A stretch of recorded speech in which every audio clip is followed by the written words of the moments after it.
ഒരു പാട്ട് കേട്ടിട്ട് ഇത് ആദ്യമായിട്ടാണ് ഇത്ര സങ്കടപ്പെടുന്നത്. ഈ വീഡിയോ കണ്ടു കഴിഞ്ഞാൽ നിങ്ങളെ കണ്ണിന്ന് വെള്ളം വരുന്ന കാര്യത്തിൽ യാതൊരു സംശയമില്ല. ഈ കുഞ്ഞിന് പാടാൻ അവസരം കൊടുത്ത ആ ഒരു ചാനലിന് ബിഗ് സല്യൂട്ട്. ആ പാട്ടിലൂടെ തന്നെ കുഞ്ഞൻ അവൻ്റെ വിഷമങ്ങളൊക്കെ പാടി തീർക്കുന്നുണ്ട്. കണ്ടവരെല്ലാം കണ്ണു നിറഞ്ഞ ഒരു പാട്ട്.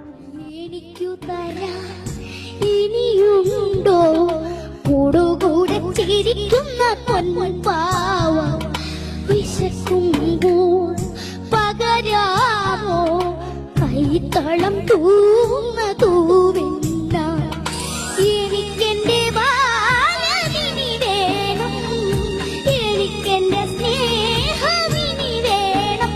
അലയേണമിനാചിറകിൽ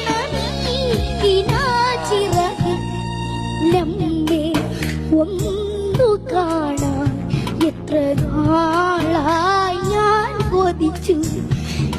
ഈ മടിയിൽ വീണുറങ്ങാൻ എത്ര